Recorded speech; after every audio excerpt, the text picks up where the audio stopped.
The best fight we've ever seen. Watch this video. Hello, welcome to On My Head, and I hope you're all well. So a few days after the Chris Eubank Jr. fight against Benn, I gave my instant reaction to it, or the next morning reaction to it. What a great fight, great entertainment, great spectacle. It had all the theatre, all the drama, and the undercard was great as well. So overall, fantastic. Many people coming out afterwards, myself included, saying probably one of the best fights that they've seen in a long time. I say it's the fight of the year, and many people would agree. But I want to make this distinction. It's the greatest fight possibly that most people have ever seen, or the greatest fight of the year for entertainment, for drama, for going toe-to-toe. It was a slugfest, right? But it wasn't. These two aren't at the highest quality. They aren't the highest level. They're not at the elite of the elite, as it were. Chris Eubank Jr. more so, but Benn not. Not yet, at least. But does that diminish away from the spectacle itself and what it was? Well, I don't think so. So I kind of want to make this point here, is that since Turkey Al-Sheikh and the Saudis have come on board with boxing, and we're getting these great fight cards, and we're getting these great fights made between the top fighters, and we really want to see these fights. What's also kind of been introduced is this kind of parallel fight card, or these parallel fights, where they make great fights and make great entertainment, but they're not necessarily the greatest fights or the greatest matchups. Now, you could argue, I'm talking about quality, I'm talking about levels, not in terms of drama, in terms of history, in terms of narrative and story. So we've kind of got this, that Turkey Al-Sheikh, and with the Ring magazine as well, that's added another dimension, another extra fight card away from Riyadh season as well. So it's added this extra dimension that you're getting the absolute best fights in terms of quality, and also you're getting the absolute, or in terms of levels, I should say, and you're getting this other batch of fights that is just great matchups. Not necessarily of the great levels. Now, you could argue, for those watching, say, look, we just want to be entertained. We just want to have a great fight. Now, this is where I kind of look at this and I say, I can't disagree. Because you're looking at it from a point and say, I really like this. I really like watching. Look, Benn against Eubank Jr., it was just toe-to-toe right from the first bell. I mean, I heard people come out with saying, oh, it was a robbery. Or was it a robbery? It's a robbery.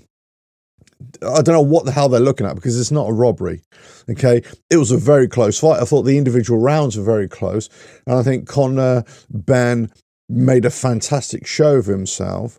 But facts are facts, and that he was light compared to a relatively depleted Chris Eubank Jr., who was bigger than him.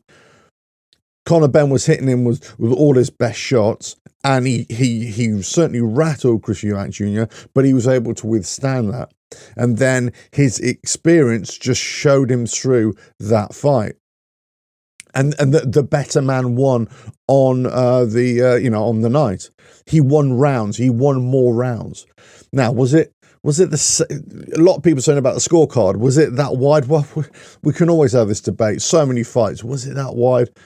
Look, I think it should have been no wider. Let's put it that way. I think it's definitely a case for it to be closer, because it was a very close fight in terms of the individual rounds and the way they were back and forwards with each other, and they were both taking licks out of each other as well. So from an entertainment point of view, fantastic. Now the question is, do we need to see this again? The rematch clause is already in. I suppose I went onto a couple of videos the other day, and I asked a question. I said, look, is the rematch clause binding above any other fight? Let's say Benn wants to go back to 147. Let's say Chris Eubank Jr. gets that Canelo fight, right? Is this fight binding, or can they go and have other fights? I'm not 100% sure, because I think maybe the only way they can get out of this is to either retire or do something else. Let's say, for example, I'm not sure what. Now, does it mean that the very next fight that these two have has to be fighting each other? Or can they delay this until a little bit later on? So I made this observation in my reaction. If they don't do it soon, in terms of September, if they wait another year and a half, then Chris Eubank Jr. is already too old. He's, and he shouldn't be in the ring either. Certainly with the young bucks, certainly with somebody like Conor Benn, who's going to grow into that weight as well. So look, I think it's a great fight. It's a great matchup from an entertainment point of view, but from levels, no. I mean, I could see as soon as Conor Benn was coming in, swinging and missing, and then both of them were swinging and missing a lot, and you could pick holes in this fight, but I don't want to pick holes in it because they were just so fantastic in the way they deliver it. And I made the comparison between Fabio Wardley and Fraser Clark last year, which I had as fight of the year, for the very same reasons. It was just a war. It was just an absolute slugfest all the way through. And I just don't think this is the right fight for them. Again, I agree with some people saying, look, if you're expecting this to be the same again, it just may not happen again. It may not be the same kind of experience. It may be the same kind of fight, but it may not have the same kind of drama. They'll certainly be entertaining. Certainly the way, Chris Eubank Jr. can wind up Conor Benn, and the way the two camps can get together. Yeah, I mean, from that point of view, entertainment, tick, get it, understand it. But from a fight, from a bona fide fight, and the way a lot of these fights are being made main event fights, where you kind of think, well, they're not really main event fights in terms of the absolute levels, in terms of stadium fights.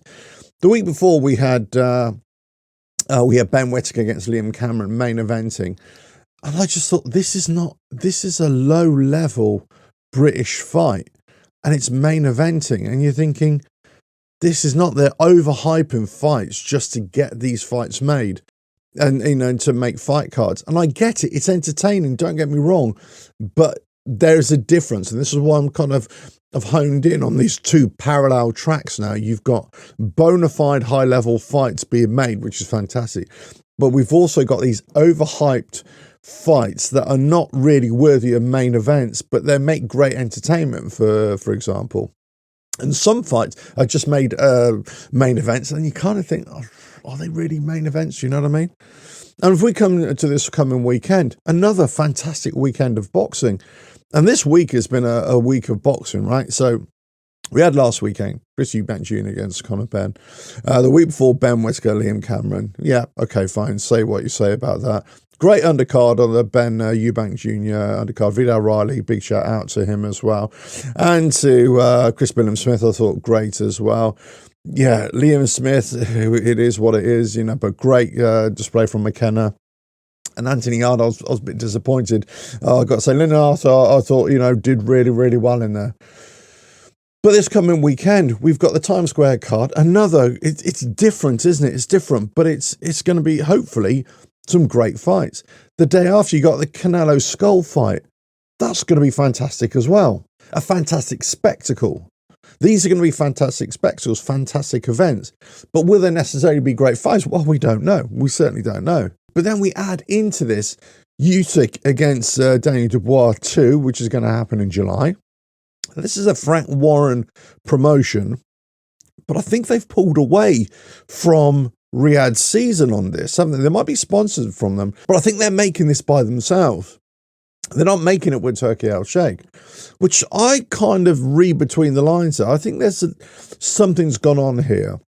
I've got a feeling that, I could be wrong here, Turkey Al Sheikh, Saudi, they wanted Usyk possibly to fight Parker, or they wanted something else in the mix. I just don't think they wanted Usyk against Dubois. But hey, look, we've got this undisputed on British soil, and there's a great chance of Daniel Dubois. Now, they've had the press conference, the back and forths, the pushing and the shoving and everything. Was it a low blow again and everything? Lots of people saying things, from the Daniel Dubois camp. Yeah, which I think, a lot of you guys, personally, I think, just let the two men speak. Maybe let the promoters speak. Maybe let just the coaches speak. But anybody else, you just keep their mouth shut, really. And it is what it is from that point of view, but they've got to focus on this as well. I think Daniel Dubois has got an excellent chance in this, but I could easily see Usyk winning this just by outboxing him, outmoving him, outthinking him. And I've got a feeling that Daniel Dubois, if he doesn't get that early knockout blow, which I think is his only chance. I don't want to say he's got a puncher's chance, but I think that's his only chance. Then he's going to be looking towards his corner for help through this fight, as Usyk just outboxes him completely. He won't outpower him, but it outbox him, and he'll make him swing and miss. You mark my words, he'll make him swing and miss. But the other news coming out this week is that is Tyson Fury coming back? He's back in training with Sugar Hill, giving some cryptic messages as well. Are we going to see Fury against AJ? AJ's kind of been a bit quiet. Obviously, he went off. He's come back because he had that injury to his hand, wasn't it, or something like that. They're coming back. They're gonna. Wow, are we going to see it? Great fight. Are we going to see Fury against Usyk 3? Because Usyk said, look, if he's going to come back, I'll definitely entertain it. I'll go for it. We've got some great fights coming up, and the overwhelming reason we've got these great fights and the knock-on effect of making other great fights and other great cards is Turkey Al-Sheikh in Saudi. But obviously there is this kind of spectre that Turkey Al-Sheikh and, Dana White, they want to go alone with their own boxing league and everything like that. And that's going to take, 4 or 5 years, a generation to kind of really come to its full. But are we starting to see some of the promoters now kind of saying, right, okay, we don't need you. We're still going to make our own great fight cards. So Frank Warren's of this world. Kind of the other little snippet here with Eddie Hearn, over this last weekend as well. Chris Eubank Jr. against Conor Benn. Conor Benn, well, he was saying that Conor Benn might go back down to 147. Already, there's been a bit of backlash between Turkey Al-Sheikh saying, no, you got a 2-fight deal. And, so why did you say that? Why did you say he's going back to 147? And, I think there's almost like a little bit of attention to say, well, look, you've got to do what we want you to do. And I've always said this right from the very word go. If you go back to my earlier videos, I said, they're the puppet masters. They're the ones who are pulling the strings. They're the ones who say, you jump and we say, how high? That kind of thing. That's what, in their mindset, in Turkey Al-Sheikh and the Saudis, that's their mindset. They're throwing all the money at it. So they're the paymasters. The ones that are paying, they're the ones who are going to be demanded the most. The others have to sing to their tune or dance to their tune. And this is probably where the promoters are starting to look to the future a little bit and going, well, maybe we need to start rethinking this as well. Still play along, but maybe to rethink of it. But for us as fans, brilliant. Turkey Al-Sheikh, Saudi Arabia. And if it's making the promoters come up with their own fight cards, great fight cards. Frank Warren, Queensberry, they've gone over to DAZN now, of course. Then it can only be a good thing, right? It can only be a good thing for us. But I still say this, that we've kind of entered this 2-tier system, or that's probably the wrong word, this parallel system where we're going to get the highest level fights, the fights that we only hope that we could get, and then we're going to get these other fights that are possibly making main events, but they're not really at that level, and they're being held at the same regard. They're being held at the same level. And I just think just because you're main eventing, because you're selling out a stadium, for example, it doesn't necessarily mean that it's the best fight. Now, that's not to say it isn't the best entertainment. In fact, I would even go one step further in saying these matchups that are more about the story, about these two warriors coming together, that are not necessarily at the highest level, they probably make better fights as well. Because when your defense isn't as great, when you just want to swing for the fences, when you just are showing all heart and you're not being too defensive, when you leave it all in the ring, when you leave it all on the line, when you go out on your shield, whatever superlatives you can think of, those make great entertaining fights. And I can see why they want to make them, because if you can deliver that kind of entertainment, that kind of fan engagement, that kind of fan interaction, this is why Turkey Al-Sheikh wants them and Saudi want them, because they look, this is what we want with fans. We want great fights, great matchups. So you can see Turkey Al-Sheikh and Saudi, the fight makers there just thinking, right, okay, who can we match up against each other? Which fighter can fight another one? Can he come up in weight? Can he come down in weight? And we're talking about names. All they want to say, who's the biggest name there? Who's the biggest name there? Could they fight each other? So the only ones that we're kind of missing out here is probably Inouye. Inouye is not really in the mix yet, although he's coming into the mix, isn't he? So we'll have to wait and see how that develops. They've got Canelo. They've got all these other fighters. Let's just see what else happens. But it's a great time to be in boxing. I think the fight that we've just seen is definitely a contender for Fight of the Year. For everything that it showed in terms of the entertainment, in terms of the drama, in terms of what these two lads did in the ring. But as far as levels now, we can all see that it wasn't at that level. But does it need to be?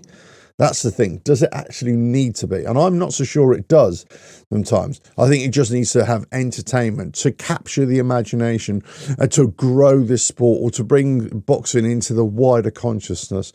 Then you need to attract people who just want to be entertained. Just like Gladiator. Are you not entertained? You know, when he's calling out to the masses, are you not entertained? This is kind of what we're looking at here.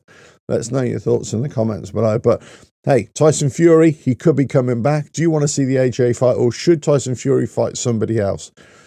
Are we ready for the whole Tyson Fury circus drama to come back to us? I'm not so sure I am, to be honest with you. Really looking forward to the Usyk fight against the Dubois. I still think Usyk's going to win there. Do we need the rematch of Chris Eubank Jr. against Benn? Personally, I would like to see them go and do different things. I'd rather not see them fight again. That's not because I don't want to see the spectacle. I just think let them excel at what they should excel. We've already seen this fight. We don't need to see it again. But in terms of the fights coming up this weekend, Garcia, Haney, Teofimo Lopez, Barboza, Romero, great. Canelo, Skull, great. Can't wait for it. Let us know your thoughts in the comments below. But boxing on a high, and this week is just built up to a whole load of fun. If you like what I do here, keep on watching the videos, and don't forget you can go to the website revelatealf.com/books, or go to Amazon for all my sports books and all occupational and lifestyle books as well. Right, and with that, I'll catch you again. Bye now.